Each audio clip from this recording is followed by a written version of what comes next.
Welcome to Sims hospital Vadapalani வழங்கும் hello doctor.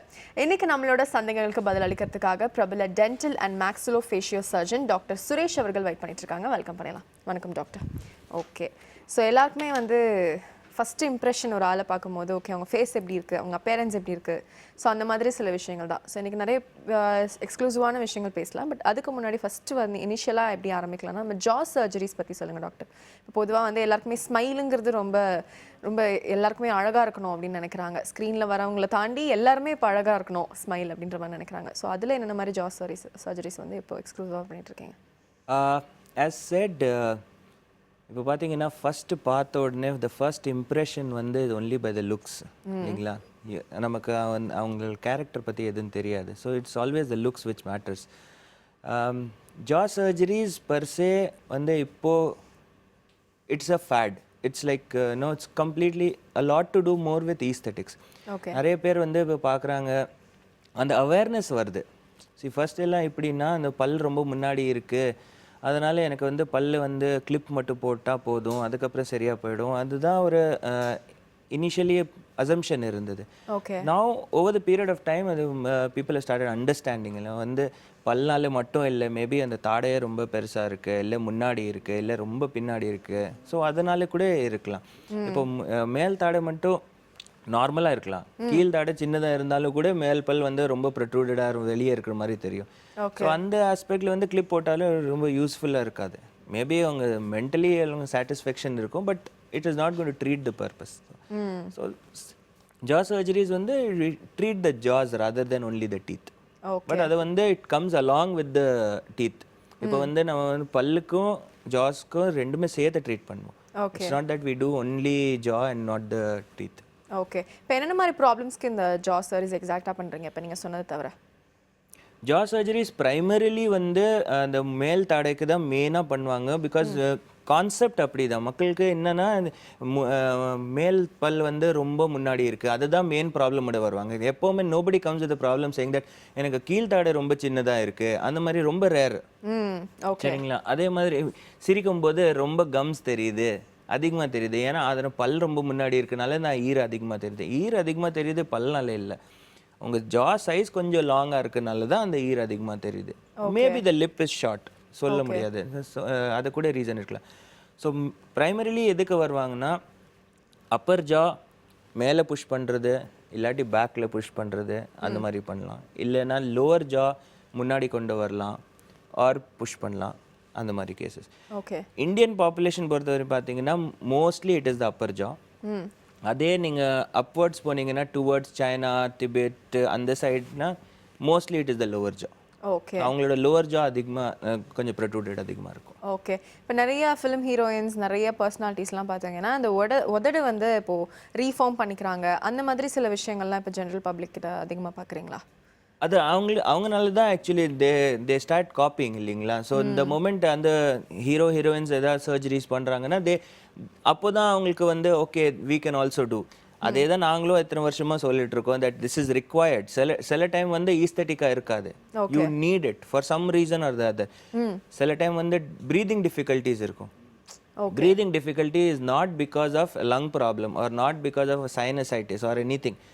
ஜா size சின்னதாக இருந்தாலும் ப்ரீதிங் டிஃபிகல்ட்டிஸ் இருக்கும். நிறைய பேர் நீங்கள் கேள்விப்பட்டிருப்பீங்க, ஸ்னோரிங் ஹேபிட் ரொம்ப இருக்குது. அந்த ஸ்னோரிங் ஹேபிட் கூட கீழ் தாடை ரொம்ப சின்னதாக இருக்கும்போதே கூட வரும். Because the tongue gets pushed back. Okay, so அந்த ஸ்பேஸ் ப்ரீத் பண்ணுறதுக்கு கம்மியாக இருக்கும் த்ரோட்டில். So you need to get அது அட்வான்ஸ் பண்ணும். So these are not only aesthetic and cosmetic, it has got functional results also. Okay, இப்போ நீங்கள் dental சர்ஜன்ங்கிறதுனால கேட்குறேன், பல் வரிசை சரியில்லை அப்படின்ற மாதிரி நிறைய பேர் வந்திருப்பாங்க நிச்சயமாக. ஸோ அந்த மாதிரி சர்ஜரிஸ் கூட பண்ணுறீங்களா? பண்ணுறோம். Okay, but then that is again related. Okay. Dental problems can comfortably be treated non-surgically also. Okay. But as aesthetic or a jaw problem க்கு surgical தான் mostly the approach இருக்கும். ஓகே டாக்டர், நம்ம நிகழ்ச்சியோட first collar லைனில் இருக்காங்க, பார்த்துலாம். வணக்கம். Hello doctor. வணக்கம். வணக்கம், திருப்பூர்ல இருந்து நாராயணன். டாக்டர் இருக்காங்க சார், சந்தேகம் என்னன்னு கேட்கலாம். சொல்லுங்க சார். வணக்கம், திருப்பூர்ல இருந்து நாராயணன். வணக்கம் சார், சொல்லுங்க சார். சார், கீழ் தாடையில பல்லு நொறுங்கி மேல இருந்து ரெண்டா உடைஞ்சு வந்துட்டு சரிங்க சார். கீழே அந்த குத்தி மட்டும் இருக்குது. அது வலி அவ்வளவா இல்லை, சில டைம் வலிக்குது. அது எடுத்துடலாமா? அதை எடுத்தால் நல்லது சார். ஏன்னா அது வந்து ஒரு ஒன்றுமே இல்லை, அதுக்கு ஃபங்க்ஷனலி வெறும் ரிசல்ட் கிடையாது. அதை நீங்கள் யூஸ் பண்ண முடியாது, சாப்பிட்றதுக்கு எதுவுமே யூஸ் பண்ண முடியாது. ஆனால் அதனாலே இன்ஃபெக்ஷன் வர வாய்ப்பு ரொம்ப அதிகம். இப்போ அப்பப்போ வலி வருது சொல்கிறீங்க இல்லையா, அதே மாதிரி அதை கொஞ்ச நாள் அப்படியே விட்டிங்கன்னா அது வலி அதிகமாக ஆகிட்டே இருக்கும். ஸோ எடுத்துட்டிங்கன்னா அதை எடுத்துகிட்டு புண்ணு ஆறுனதுக்கு அப்புறம் நீங்கள் அங்கே பல் வேணால் கூட கட்டலாம். ஓகே சார், அடுத்த காலை பார்த்துலாம் டாக்டர். வணக்கம். Hello doctor. ஹலோ, வணக்கங்க. வணக்கம். உங்க பேர் எங்கேருந்து கால் பண்றீங்கம்மா? நான் நாமக்கல்ல இருந்து பேசுறேங்க. உங்க பேருமா? டாக்டர் இருக்காங்கம்மா, சந்தேகம் என்னன்னு கேட்கலாம். சரிங்க sir. Hello hello doctor. Hello, சொல்லுங்கம்மா. ஹலோ சார், இது பல்லு நல்லா வச்சிருதுங்க சார். சீல் வச்சிருக்கா? சீல் வச்சு ஆட ஆரம்பிச்சு. சரிங்க. அதுக்கு என்னங்க சார் பண்றது? பல்லு ஏதாவது ட்ரீட்மெண்ட் இருக்காங்க சார், இல்ல கண்டிப்பாக பிடிங்கிதான் ஆகணுமாங்க சார்? இல்லை, கண்டிப்பாக அதை நீங்கள் முதல்ல பார்க்கணும். சப்போஸ் பல் ரொம்ப ஆடுதுன்னா அப்போது அந்த பல் எடுத்து தான் ஆகணும். ரொம்ப மைல்டாக ஆடுது அப்படின்னீங்கன்னா அதுக்கு வேறு ட்ரீட்மெண்ட்ஸ் இருக்குது. வயர் மாதிரி ப்ளேஸ் பண்ணுவாங்க உள் பக்கம், பல்ல வந்து பக்கத்து பல்லோட சேர்த்து கட்டுவாங்க. இல்லாட்டி ஏதோ மெட்டீரியல் இருக்குது, அதை வச்சுட்டு பாண்ட் பண்ணிடுவாங்க. ஸோ அது வந்து நீங்கள் எக்ஸ்ரே எடுத்து பார்த்தா தான் தெரியும். ஏன்னா ஒரு வாட்டி சீர் பிடிக்குதுன்னா கண்டிப்பாக உள்ள போனில் டேமேஜ் இருக்குது. எந்த அளவுக்கு போன் டேமேஜ் இருக்குது பார்த்துட்டு அதுக்கேற்ற மாதிரி தான் ட்ரீட்மெண்ட் பிளான் பண்ண முடியும். ஓகே டாக்டர், அடுத்த காலை பார்த்துலாம். வணக்கம். Hello doctor. டாக்டர் வணக்கம். வணக்கம். உங்க பேர் எங்க? உங்க பேருமா? ஓசூர்ல இருந்து கால் பண்றேன், தேவி. டாக்டர் இருக்காங்க தேவிமா, சந்தேகம் என்னன்னு கேட்கலாம். டாக்டர், என் பையனுக்கு 14 வயசு. அவங்களுக்கு அந்த பழைய பல்லு விழுகாமே நியூவா புதுசா பல்லு வந்துட்டு இருக்கு. சரிங்க. அந்த பழைய பல்ல வந்து இப்ப நம்ம போய் எடுத்தாகணுமா இல்ல அதுவா விழுந்துடுமா? 14 வயசுலேயே வந்து எல்லாம் பல் விழுந்திருக்கணும். பால் பல் விழலைன்னா நீங்கள் கொஞ்சம் வெயிட் பண்ணி பாருங்கள். சப்போஸ் அந்த பல் ஆடுது அப்படின்னா பல் எடுக்க வேண்டாம். சப்போஸ் கொஞ்சம் கூட ஆடலை பண்ணால் அப்போது எடுத்தால் நல்லது. அப்போ தான் இந்த பர்மனெண்ட் பல் கொஞ்சம் கரெக்ட் பொசிஷனுக்கு லைனுக்கு வரும். இல்லாட்டா அந்த அப்படியே இருந்திருக்குன்னா பொசிஷன் மாறிடும். அதுக்கப்புறம் நீங்கள் திருப்பி கிளிப் போட்டுட்டு அதை சரி பண்ண வேண்டியிருக்கும். ஸோ பெட்டர் நீங்கள் ஒரு வாட்டி செக் பண்ணிவிட்டு எடுக்கணுன்னா எடுத்துடலாம். பல் எடுக்கிறதுல எந்த ப்ராப்ளமும் வராது. ஓகேங்க sir. Suppose clip. Okay, thanks for காலிங்மா. அடுத்த காலை பார்த்துலாம் டாக்டர். வணக்கம். Hello doctor. ஹலோ, மேடம் நான் மன்னார்ல இருந்து மீனா பேசுறேன். டாக்டர் பேசுவேன். கண்டிப்பா பேசலாமா, சந்தேகம் என்னன்னு கேட்கலாம். வணக்கம் டாக்டர். வணக்கம்மா, சொல்லுங்கள். எனக்கு ஒரு 3 வருஷத்துக்கு முன்னாடி ஈரல்ல இருந்து ரத்தம் வந்தது சார், சுத்தம் பண்ணி விட்டாங்க. சரிங்க. மறுபடியும் ஒரு 3 வருஷம் சென்று மறுபடியும் ஈரல்ல ரத்தம் வந்தது. மறுபடியும் இந்த ஆயின்மெண்ட் எல்லாம் கொடுத்து லிக்விட் எல்லாம் கொடுத்து சுத்தம் பண்ணிட்டாங்க. இன்னொரு டாக்டர்கிட்ட போய் கேட்டதுல எக்ஸ்ரே ஸ்கேன் எல்லாம் பண்ணி எடுத்துட்டு வந்துருங்க அப்படின்னாங்க. ஸ்கேன் எல்லாம் பண்ணி எடுத்துட்டு வந்தோடனே அவர் ஈரெல்லாம் ரொம்ப வீணா போயிருக்குமா, நாளா வந்து மேல ஒரு வாரத்துல கிழிச்சு தையல் போடணும், மறுபடியும் இந்த பக்கம் நாளை வந்து இந்த பக்கம் கிழிச்சு தையல் போடணும் அப்படின்னு சொன்னாங்க சார். அது செய்யலாமா, எப்படி என்னன்னு தான் உங்கள்கிட்ட கேட்கறதுக்கு ஃபோன் பண்ணோம். கண்டிப்பாக பண்ணலாமா. சப்போஸ் அந்த எக்ஸ்ரேல கண்டிப்பாக அவங்க பார்த்து இருப்பாங்க. 2 பல்லுக்கு நடுவில் இருக்க எலும்பு வந்து ரொம்ப மெலிசாக இருக்கும். அது வந்து ஏஜ் போக போக கொஞ்சம் டேமேஜ் ஆகிறதுக்கு சான்ஸ் அதிகம். ஸோ அந்த மாதிரி டேமேஜ் இருக்கும்போதே பல் ஆட ஆரம்பிச்சிரும். அந்த டைமில் வந்து நம்ம எந்த ட்ரீட்மெண்ட் பண்ணாலும் அந்த பல் அப்படியே நிற்காது. ஸோ அதுக்கு வந்து ஒரு ஃப்ளாப் சர்ஜரினா ஒரு சின்ன சர்ஜரி மாதிரி சொல்லுவாங்க. ஈரை ஓப்பன் பண்ணிவிட்டு நல்லா க்ளீனிங் எல்லாம் பண்ணிவிட்டு தேவைப்பட்டால் அந்த போன் கிராஃப்ட் வைப்பாங்க, ஆர்டிஃபிஷியல் போன் அதை வைப்பாங்க. அதுக்கப்புறம் அதில் தையல் போட்டுருவாங்க. அது வந்து ட்ரீட்மெண்ட் கிட்டத்தட்ட 1 மாதம் 1.5 மாதம் கிட்ட போகும். ஸோ ஆனால் அது பண்ணுறதுல எந்த தப்பு கிடையாது. கண்டிப்பாக ரிசல்ட்ஸ் நல்லாயிருக்கும். ஓகே டாக்டர், பொதுவாக எதனால் இந்த மாதிரி கம்மில் திடீர்னு ரத்தம் வரது இருக்கும்? ப்ரைமரி காஸ் வந்து vitamin C deficiency. Okay, vitamin C deficiency வந்தாலே அந்த கம்ஸ்லேயே ப்ளீடிங் ஸ்டார்ட் ஆகும். அது அந்த கம்ஸ் பார்த்தாலே சொல்லலாம் விட்டமின் சி டெஃபிஷியன்சி இருக்குன்னு. ஓகே. ரெண்டாவது வந்து சப்போஸ் எனி இன்ஃபெக்ஷன் எப்போ வரும்னா, இப்போ அவங்க சொன்னாங்க 3 இயர்ஸ் முன்னாடி தான் க்ளீனிங் பண்ணாங்க. ஆவரேஜ் டைம் வந்து பார்த்தீங்கன்னா 6 மாதத்துல 1 வருஷத்துக்குள்ளே கண்டிப்பாக க்ளீனிங் பண்ணும். அது வந்து க்ளீனிங் வந்து ப்ரஷ்ல எவ்வளோ பண்ணாலுமே அந்த டெபாசிட்ஸ் போகாது. ஸோ அந்த மஷீனில் தான் க்ளீன் பண்ணும். சப்போஸ் ரொம்ப ப்ரொலாங்டாக இருக்குன்னா அது இன்ஃபெக்ட் ஆகிட்டே இருக்கும். அப்போ கம்ஸில் இன்ஃபெக்ஷன் வரும், ப்ளீடிங் வரும். Okay. Third and very common cause இப்போதைக்கு பார்த்தீங்கன்னா டயபிட்டிஸ். ஓகே. டயபிட்டிஸ் வந்தாலே when the diabetes sugar level increase ஆகும்போது கம்ஸ் கொஞ்சம் வீக்னஸ் ஆரம்பிக்கும். So bleeding tendencies are higher. Okay doctor, அடுத்த காலை பார்த்தலாம். வணக்கம். Hello doctor.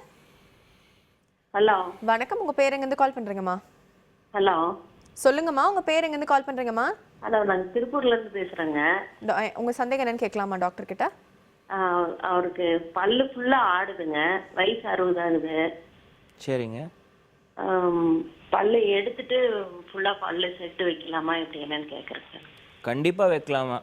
அந்த இப்போ பல் ஆடுது, ஒரு 5-6 பல்லுக்கு மேலே ஆடுது அப்படின்னீங்கன்னா, எந்த பல்லுமே ரொம்ப ஸ்ட்ராங்காக இருக்கிற மாதிரி இல்லைன்னா கண்டிப்பாக எல்லா பல்லை எடுத்துட்டு செட்டு கட்டிக்கோங்க. ஏன்னா அந்த ஹாஃப் பார்ஷியல் செட் சொல்லுவாங்க இல்லைங்களா, கொஞ்சம் 2 பல் மிஸ்ஸிங்னா அந்த 2 பல் மட்டும் செட் கட்டுறது, அந்த மாதிரி பண்ணிங்கன்னா திருப்பி நாளைக்கு இன்னொரு பல் ஆடுதுன்னா அப்போ அந்த பல் போன உடனே திருப்பி இந்த செட் வேஸ்ட்டாக போயிடும். ஸோ அதனால சப்போஸ் இங்கே பார்க்குறீங்க 60 வயசு ரொம்ப ஏஜ் அதிகமாக இல்லை, 60 இயர்ஸில் நீங்கள் கண்டிப்பாக நீங்கள் ஃபுல் செட்டே கட்டலாம். பாருங்கள், பல் ஆடுதுன்னா ஒரு டென்டிஸ்ட் கன்சல்ட் பண்ணிவிட்டு எல்லாம் ரிமூவ் பண்ணிவிட்டு நல்லா புண்ணு ஆறணும். புண்ணு ஆறுறதுக்கு அட்லீஸ்ட் ஒரு 2-3 வாரம் ஆகும். எல்லாம் ஆறுனதுக்கு அப்புறம் நீங்கள் செட் கட்டிக்கலாம். ஓகே டாக்டர், அடுத்த காலை பார்த்தலாம். வணக்கம். Hello doctor. வணக்கம் சார். வணக்கம், உங்க பேர் எங்கேருந்து கால் பண்றீங்க சார்? கோபால், என் பேர் கோபால். டாக்டர் இருக்காங்க கோபால் சார், சந்தேகம் என்னன்னு கேட்கலாம். சொல்லுங்க. எனக்கு பல்லெல்லாம் தேஞ்சு போயிருக்கு. ஒரே கூச்சமா இருக்கு, பல் கூச்சமா இருக்கு. சாப்பிட ஒரே கூச்சமா இருக்கு, பல்லு சாப்பிட கஷ்டமா இருக்கு. ஓகே.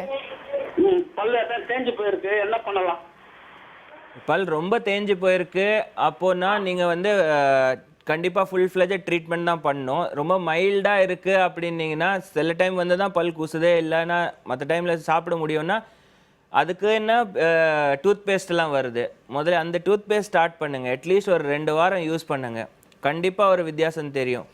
இல்லை அதிலே கூட உங்களுக்கு வந்து ரிலீஃப் அவ்வளோ வரல அப்படின்னீங்கன்னா கண்டிப்பாக அந்த பல்ல எல்லாம் எந்தெந்த பல்ல ரொம்ப கூசுதுன்னா அந்த பல்ல வேர் வைத்தியம் பண்ணிவிட்டு ரூட் கெனால் பண்ணிவிட்டு அதில் கேப் தான் வைக்கணும். நார்மலாக பல் அடித்தானா ரொம்ப நாள் இது இருக்காது, லைஃப் அவ்வளோ இருக்காது. ஓகே டாக்டர், அடுத்த காலை பார்த்தலாம். வணக்கம். Hello doctor. வணக்கம். உங்க டிவி வால்யூம் கம்மி பண்ணிட்டு போன்ல கான்சன்ட்ரேட் பண்ணி பேசுங்க. உங்க பேர் எங்க இருந்து கால் பண்றீங்க? நான் வில்லிவாக்கத்துல இருந்து பேசுறேன் மேடம். உங்க பேருமா? தேவிகி. டாக்டர் இருக்காங்க தேவிகிமா. தேவிகி. டிவி வால்யூம் கம்மி பண்ணிடுங்கம்மா. டாக்டர் கிட்ட போன்ல கான்சன்ட்ரேட் பண்ணி பேசுங்க. கம்மி பண்ணிட்டு மேடம். கம்மி பண்ணல, நீங்க நான் பேசுறது எனக்கு கேக்குது. கம்மி பண்ணிட்டு டாக்டர் கிட்ட பேசுங்க. இப்ப பேசுங்க டாக்டர் கிட்ட. ஹலோ. வணக்கம். Hello doctor. வணக்கம் மேம். வணக்கம், உங்க பேர் எங்க இருந்து கால் பண்றீங்க சார்? எம் தினேஷ்குமார், தேனி டிஸ்ட்ரிக்ட்ல இருந்து கால் பண்றேன். டாக்டர் இருக்காங்க தினேஷ் சார், சந்தேகம் வணக்கம் சார். வணக்கம் சார், சொல்லுங்க சார். பல்லுல வந்து இந்த கட்டி பல்லு அப்படின்றாங்க சார், முன்னாடி வெற்று ரிலீஸ் ஆகுங்க.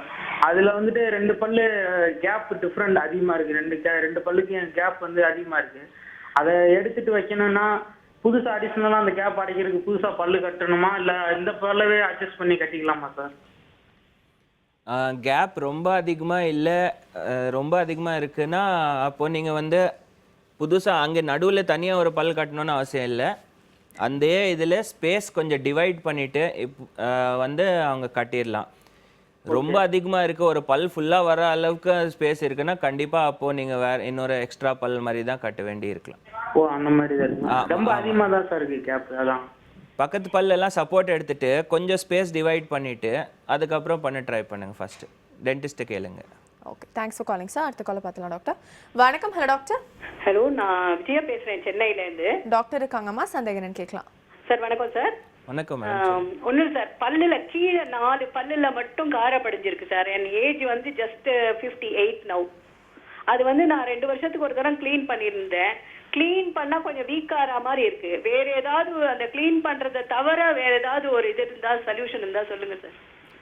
க்ளீன் பண்ணனாலே பல் வீக் ஆகலை, 2 வருஷம் க்ளீன் பண்ணாதனால தான் வீக் ஆகிருக்கு. இப்போ எந்த டெபாசிட்ஸ் இருக்கு இல்லைங்களா, அந்த deposit will effect the comes and the phone. சரிங்களா, அது பல்லுக்கு உள்பக்கம் பார்த்தீங்கன்னா ஈரில் அந்த எலும்பில் வந்து தான் எஃபெக்ட் ஆகும். ஸோ அது இருந்தால் இன்னும் டேமேஜ் அதிகமாக ஆகும். ஸோ க்ளீன் பண்ணுறதுக்கு அப்புறம் இனிஷியலி கொஞ்சம் வீக்னஸ் தெரியும், ஏன்னா அந்த ஏரியாவில் கம்ஸே இல்லை, டேமேஜ் ஆகிடுச்சு already. So you need to give it some time for the gums to grow. கொஞ்சம் வெயிட் பண்ணிட்டு சில க்ரீம்ஸ், ஆயின்மெண்ட்ஸ், மசாஜ் எல்லாம் சொல்லுவாங்க. அதை பண்ணிங்கன்னா கண்டிப்பாக அந்த கம்ஸ் வில் க்ரோ பேக். க்ளீனிங்னாலே எப்போவுமே டேமேஜ் ஆர் க்ளீனிங்னாலே எப்போவுமே வீக்னஸ் வராது. அது வந்து ஒரு thumb rule. It can not cause a damage. Okay doctor, நம்ம தொடர்ந்து ஒரு சின்ன பிரேக் அப்புறமா நிறைய விஷயங்கள் பேசலாம். ஒரு சின்ன பிரேக் அப்புறம் மீட் பண்ணலாம். இது சிம்ஸ் ஹாஸ்பிட்டல் வடபழனி வழங்கும் ஹலோ டாக்டர்.